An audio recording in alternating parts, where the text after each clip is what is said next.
con el estudio acerca de la iglesia. Entonces ya hemos visto la iglesia, vimos lo que significa el vocablo de la iglesia, vimos la raíz, vimos lo del heraldo, vimos lo de cómo Dios nos convoca, ¿verdad?, a pertenecer a su santa asamblea. Bueno, gloria a Dios. Vimos cómo es la iglesia como pueblo, ¿verdad? Aprendimos que como pueblo de Dios, en medio del pueblo de Dios, ¿hay qué? Príncipes de Dios. ¿Y esos príncipes de Dios quiénes son? Los ministros. Aprendimos que nadie se puede llamar a sí mismo el ministerio, sino que es Dios el que escoge, ¿amén? Él es el que escoge y da la unción y da la autoridad, todo, da la palabra, da todo. Entonces, aprendimos también del gobierno de la iglesia, que no debe ser con opresión, que no debe ser con orgullo, ¿verdad? Que uno no puede hacer que sus hermanos estén allí para servirle al varón de Dios, sino que aquí es al revés. Los ministros o los príncipes del cielo son los que sirven al pueblo de Dios. Luego comenzamos a mirar lo que era la iglesia como el cuerpo de Jesucristo, lo vimos hace 8 días. Miramos que era importante que cada miembro esté pegado ¿a quién? A la cabeza, ¿verdad? A la cabeza. ¿De dónde provienen todas las órdenes en el cuerpo? La cabeza, ¿verdad? Bueno, todas las órdenes conscientes, digámoslo así. Entonces, se conecta por medio de qué? De nervios, ¿verdad? De una serie de terminaciones nerviosas por donde corren impulsos eléctricos que son los que llevan los mensajitos de lo que está en la cabeza para que cada parte del cuerpo esté cumpliendo con su función dependiendo de la necesidad del cuerpo. Amén. Entonces eso aprendimos y que necesitamos nosotros estar en comunión con nuestra cabeza, que es Jesucristo, para así movernos coherentemente, ¿verdad? Porque hay divisiones en las iglesias.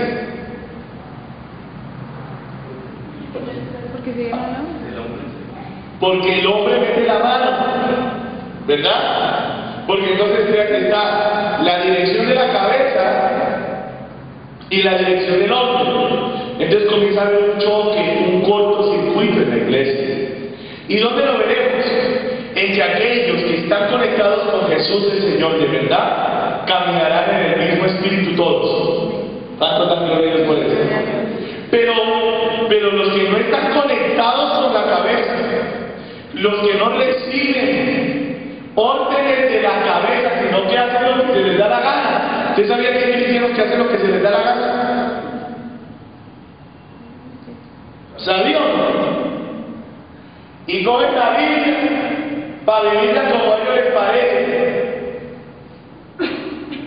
para apoyar sus propios conceptos y alcanzar sus propias metas y sueños. O sea, usan lo de Dios para alcanzar lo del mundo. ¿Cuántos están entendiendo? Entonces, párenme bolas. Hay 2 clases de creyentes en eso. Y anoche me impresionó porque me escribió un muchacho de Chihuahua, de México, a preguntarme unas cosas acerca de la adoración. Entonces me decía, pastor, pero siento que la esencia es la misma, pero el modo va cambiando. Le dije, bueno, pues yo no sé a qué te refieres con eso, pero lo que yo sí sé es que en el cielo nada ha cambiado. Porque en el cielo no hay tiempo. En el cielo es eterno, todo es eterno. Entonces ya las cosas no cambian. Dios no ha cambiado su forma de vestir nunca. Y eso a algunos les sorprenderá, pero lo que hago, la verdad. Póngase, ¿usted cree que Cristo se está gustando las modas del mundo? ¿Usted cree que el Señor Jesús se sienta a ver el noticiero y cuál es el último grito de la moda? Uy, estoy pasado de moda. Tengo que cambiar esta túnica por pantalones de cuero. No. Y claro, el muchacho llega con su doctrina, que le han enseñado a él, y me dice, pero entonces, ¿qué quiere decir la Biblia cuando dice que cada mañana hay una unción fresca? Yo le dije, ¿dónde está eso? Pues duró como 20 minutos en silencio en Facebook. Él buscando, y yo dije, pues de pronto me equivoco yo, pero que yo recuerdo ahora mismo, jamás he leído eso. ¿Cuál es? Y gracias a Dios pasó una aplicación. Entonces, esta sí es una verdadera concordancia, ¿no? Aquí la Biblia electrónica, ¡pam! Mete usted una palabra y le salen todos los textos dependiendo de la búsqueda. ¡Tran! Yo, miren, 248 textos con la palabra mañana en el Antiguo Testamento, porque eso sí no es de nuevo, eso sí uno lo tiene muy presente. ¿De dónde? Al final me dijo, no, pastor, no lo encontré. Le dije, no, es que no existe. Te confundiste con la palabra que dice, nuevas son cada mañana sus misericordias. Y le digo, una cosa son las misericordias y otra cosa es la unción, pero ni lo uno ni lo otro apoya de que la esencia es lo mismo, pero el modo cambia, como quien dice, el empaque va cambiando, porque eso es lo que utilizan los modernistas para vivir siempre transformando el empaque del evangelio. ¿Sí? Pero yo le dije, mira, yo lo vi que él estaba afectado por ideas, ¿sí? Así. Le dije, mira, tú tienes dos caminos.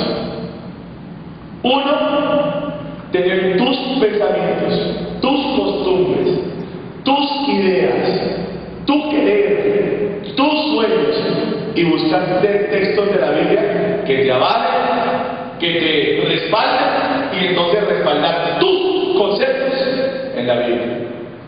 ¿Han visto gente hacer eso? Yo sí. Lo triste es que los que más lo hacen son los predicadores, que tienen una idea, un congreso, una reunión, y para poder llevar a cabo la reunión empiezan a buscar textos bíblicos que sustenten su idea. ¿Sí me hice entender? O sea, primero tiene la idea y luego busquen cómo sostenerla con la Biblia para darle un marco de legitimidad y un marco religioso a su idea. ¿Sabe cómo se llama eso? Se llama rebelión, se llama desobediencia de alto nivel, y es pretender que Dios tiene que avalar lo que yo digo. Y entonces se rompe la relación más simple del universo, y es que Dios es Dios y tú y yo somos sus criaturas. Y entonces pasamos nosotros a ponernos como dioses y ponemos a Dios como nuestro mayordomo. Entonces oramos, ayudamos para que Dios nos respalde una forma de vivir el Evangelio errónea.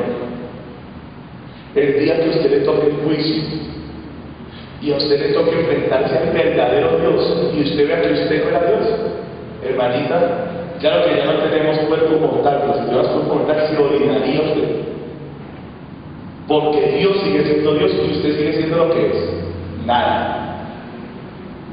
Pero el hombre tiene tanto orgullo y tanta arrogancia que si le gusta el metal, entonces comienza a decir cosas teológicas y a buscar cosas de la Biblia que respalden su gusto, cuando lo primero que Cristo dijo fue: si usted me quiere seguir, si usted quiere ser mi discípulo, niéguese a sí mismo. ¿Qué implica negarse a usted? ¿Qué soy yo? ¿O qué implica el yo? Mis gustos, mis sueños, mis pensamientos, mis posiciones ideológicas, mis conceptos formados durante 10, 20, 30, 40 o 60 años o 80. Cristo me exige para ser mi maestro, para ser mi Mesías. No pueden haber dos reyes, o él es rey o yo soy rey. Y si él va a ser rey, él me exige que me baje del trono. Y él me dice: abdique de su trono y ríndase a mí.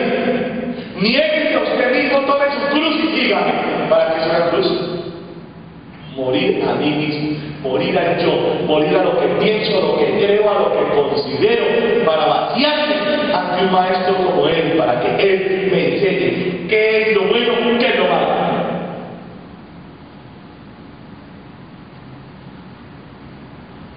Él me tiene que enseñar a mí la Biblia, no yo. Miren, la mayor parte de las veces uno le cree a su maestro físico en materia bíblica, ¿sí o no?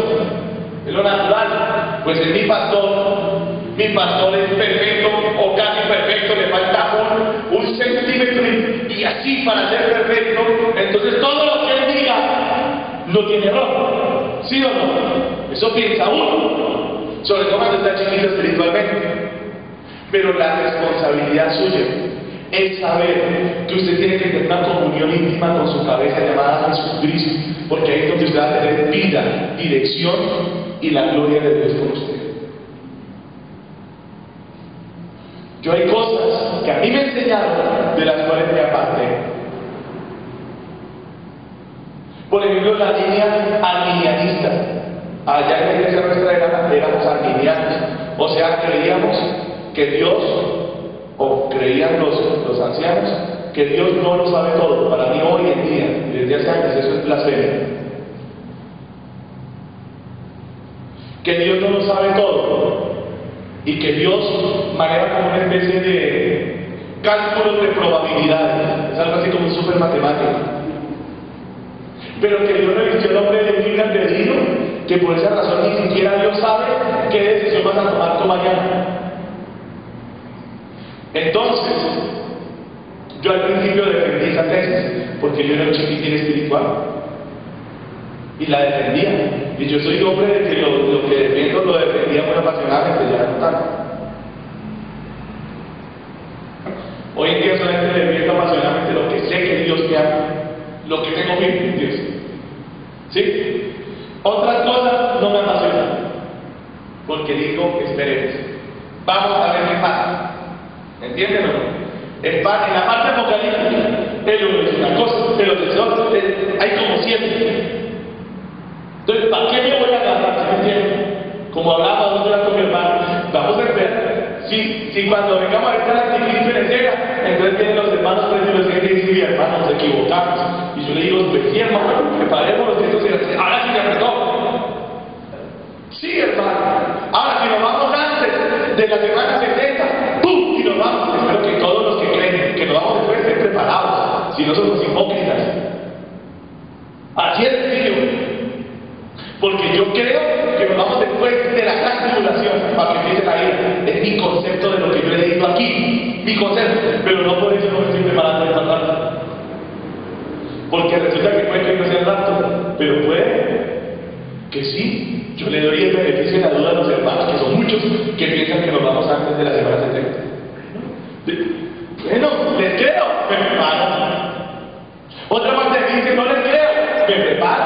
Porque qué tal esta noche, Señor, pues no venga en el rapto, pero venga por nosotros. ¿Qué tal esta sea la noche del fatídico terremoto que está profetizado para Bogotá? ¿No? Y nos cae este poco de cemento encima, ¿quién queda vivo? Nadie. Entonces, lo principal, amados hermanos, lo principal ahí en esos términos es eso. Pero yo defendía muy apasionadamente el arminianismo y salía yo con esas tesis. Luego me puse a estudiar por mí mismo. Dije, pero ¿cómo? Miren, aquí dice que nosotros fuimos escogidos en la presencia de Dios. ¿Y qué es la presencia? El previo conocimiento que tiene Dios de todas las cosas. Si yo soy arminiano, estoy rompiendo la omnisciencia de Dios, eso es una blasfemia. Dios no tiene tiempo, por eso es de pasado, presente y futuro, como si fuera ya. ¿Sí ve? Entonces otro dirá, entonces usted es calvinista. Le digo, no. Porque el calvinismo dice, ¿usted me está oyendo o no? Le estoy hablando de las divisiones de la iglesia. ¿Por qué viene? Por estas cosas. ¿Qué dice el calvinismo? Entonces el calvinismo dice que todos nosotros los salvos hemos sido predestinados previamente por Dios desde la eternidad para la salvación. Entonces que Dios tomó a unos y dijo, ustedes se van a condenar, los voy a hacer, pero para condenación, de ustedes van a la tierra, pero así les prediquen el evangelio 1000 veces, están condenados porque ustedes los siguen para el infierno.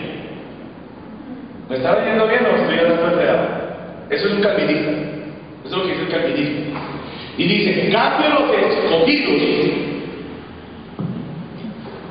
esos se salvan, así cometan 10.000 pecados. Pero como yo los hice para salvación, son salvos. Entonces, por ejemplo, el otro día vi un video de una fiesta calvinista. Entonces está prendida la bachaca. Están allá chingoleados de los calvinistas. Entonces entra una muchacha y le hace una entrevista. Yo le dice, ¿ustedes qué hacen aquí? Dice, estamos en una fiesta de calvinistas. Y dice, ¿cómo es eso? No. Nosotros sabemos que todos nosotros hacemos parte de un libreto. O sea que según la doctrina calvinista, que es nuestro profeta Calvino, entonces nosotros, está escrito en la eternidad que nosotros a esta hora debíamos estar en esta fiesta en este momento. Y por predestinación sabemos que aunque estemos ahorita en la fiesta no nos podemos condenar porque fuimos previamente destinados por Dios para salvarnos. ¿Es eso lo que enseña la Biblia? No. Que dice la palabra del Señor, idos malditos de mi Padre al fuego eterno preparado por Dios para el diablo. Significa que Dios no hizo ningún ser humano para que se condene. Entonces, lo que pasa es que hay una diferencia entre la palabra predestinación o darle un premio de destino a algo, a la palabra presciencia. Entonces ahí es donde viene el error. Si usted estudia bien, lo que Dios ha hecho ya presciencia, perdón, lo que Dios tiene es presciencia, o sea, Él sabe exactamente la elección suya mañana. ¿Ustedes lo sabían? ¿No sabían eso? ¿Sabe todo lo que va a pasar esta mañana?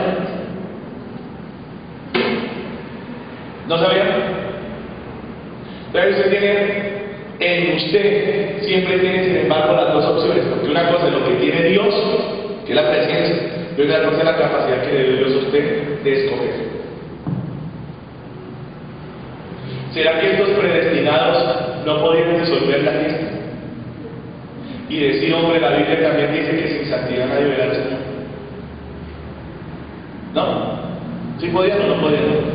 O el nefasto destino que de hecho era un Dios de Grecia los tenía destinados para esa fiesta. No, no es verdad. Entonces, no voy a explicar acerca de la predestinación ahorita, un poquito complicado, pero estas son las cosas que mantienen a la iglesia en divisiones. ¿Qué quiere Dios? Que más allá de la enseñanza que su pastor le da, usted por usted mismo estudie la palabra.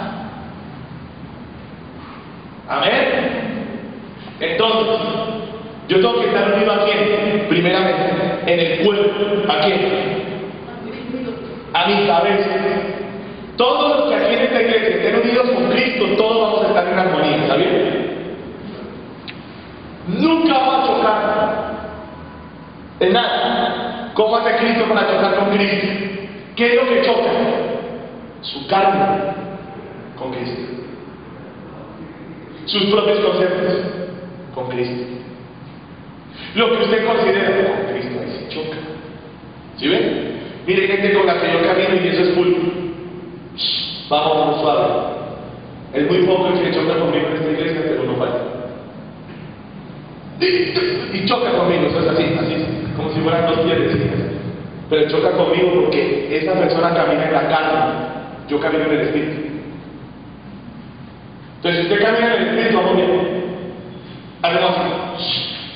Pero usted en la carne y yo en el espíritu, ya comenzó el problema de choque. ¿Se está entendiendo bien? Entonces, miren la importancia de las escrituras. Ojo con esto, de las escrituras, para estar conectados con la cabeza. ¿Qué dice la palabra del Señor? En Mateo, ya se me olvidó, 5:49 tal vez. Venga, ver cómo está esa memoria, pastor. Esa memoria pastoral. Imagínense, me toca aprender de la Biblia y los nombres de todos los que conozco. ¿Cómo la ven? Oigan, ni siquiera existe el 49 del 5. Grave, ¿no? Entonces el 39. No me acuerdo, Dios mío. ¿Dónde está? Pues, ¿qué? Ahí donde dice con claridad el Señor, escudriñad las Escrituras porque a vosotros parece que tienen la vida eterna y ellas son las que dan. Sí, seguro que ahora que no. No, ahí Padre mío. Ay, ahora ya me confundieron ustedes. Pero nosotros. Nada, sí, tal vez sea Juan. Venga a ver, Luis Santo, no lo puedo creer. ¿Qué pasó? Ni siquiera existe el 49.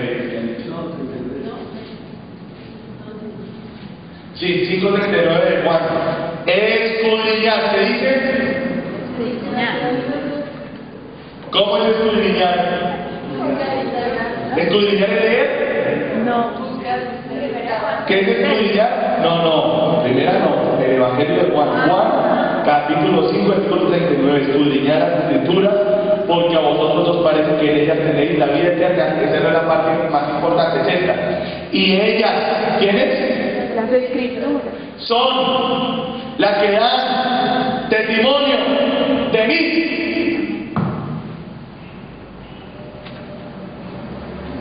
Entonces, ¿por qué es tan importante que aquel que está en el cuerpo de Jesucristo escudriñe las Escrituras?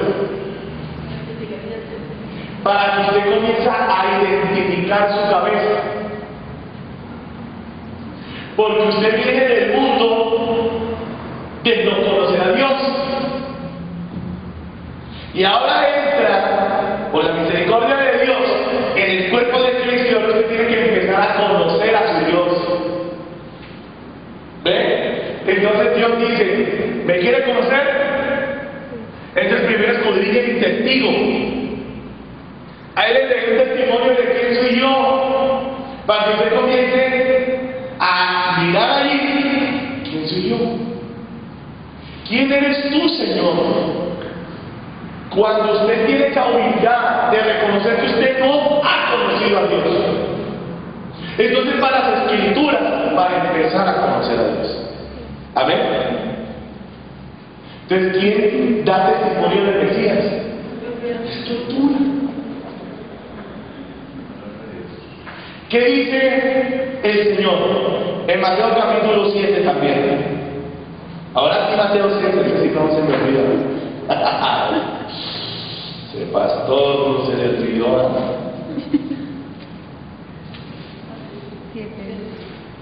7, miren lo que dice. 21, dice, no todo el que me dice, Señor, Señor, entrará en donde? En el reino de Dios, sino el que hace ¿qué? La voluntad de mi Padre. Entonces, ¿cómo nos manifiesta el Padre su voluntad? ¿Cómo nos manifiesta el Hijo su voluntad? Primera forma de caminar con Dios, su palabra escrita, en logos. ¿Por qué? Lean de tarea. Ahí les van a dar una tarea cortica. Salmo 119. Los que ya lo han leído me la saludaron. El que no sabía dijo, ay, tan chévere. Salmo 119. El poema más hermoso que le han hecho a la palabra de Dios es el Salmo 119. La palabra de Dios comienza a iluminar la mente. Entonces, ¿qué dice el Salmo? Lumbrera. Perdón, sí, lumbrera. No, perdónenme, es una cosa. Lámpara a mis pies tu palabra y lumbrera.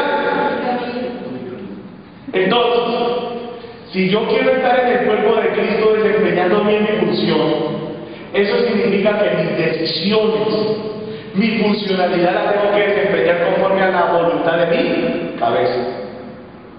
Entonces, Aquí lo más importante, se cuenta, es definir la voluntad de Dios para mi vida. Entonces, ¿qué dice el Salmo? Que la palabra de Dios ilumina qué cosa. No, pare bolas y ciérralo bien. Lámpara. ¿De la palabra es qué? ¿Qué es una lámpara en la antigüedad? ¿Ah? Una antorchita. ¿Cuánto ilumina la antorcha? Por eso tu palabra es lámpara. Porque la lámpara lo único que me muestra es el siguiente escalón. ¿Sí veo? Ahora dice, pero también tu palabra es la lumbrera de mi camino. ¿Qué significa? El camino ya no es lo corto, el camino es algo como. ¿Cómo es el camino? Largo. Entonces la palabra de Dios, cuando yo la escudriño, la estudio, la medito, ¿sí? ¿La qué? La medito. Cuando yo amo la palabra de Dios, la palabra de Dios trae algo que se llama luz. Porque la palabra de Dios salió de Dios y Dios es luz y la palabra me ilumina. Entonces, la palabra ilumina mis pasos, o sea, mis decisiones diarias, pero la palabra de Dios también ilumina mi destino. ¿Se entendió? Si por ejemplo, ¿qué es una lumbrera?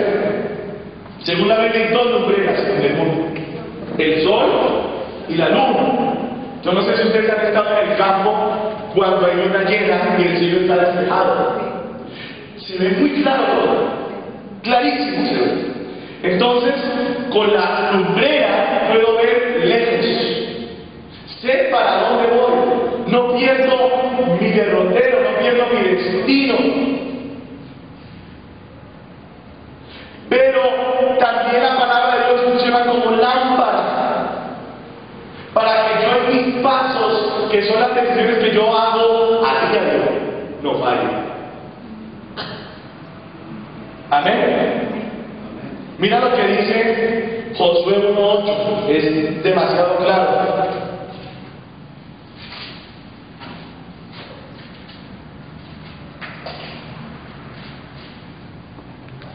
Nunca se apartará de tu boca este libro de la ley, sino que de día y de qué, de noche meditarás en él, para que guardes y hagas. ¿Para que qué?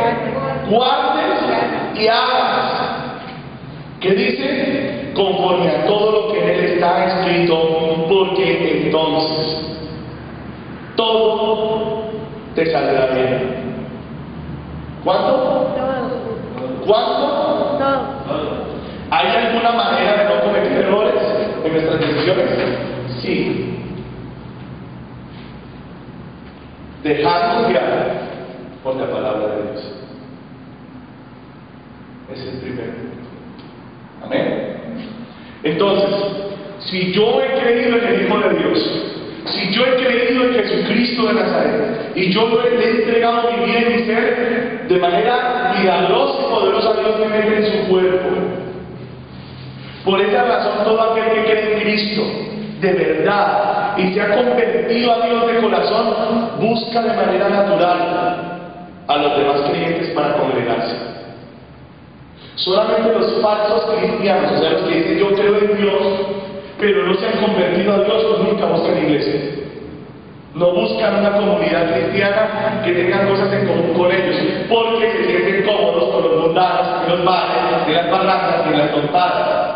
O sea, son religiosos, son mentirosos. Su profesión de fe es una mentira. Algo que no puede pasar es que esa amistad entre el mundano y el cristiano verdadero permanezca mucho. Al principio, uno viene del mundo y evidentemente sus amigos, ¿cómo son? Pues como uno era. Si uno era borracho, ¿cómo eran los amigos? Borracho está como borracho. Pues si usted es un borracho y anda sin borracho, ¿cómo hace la vaca?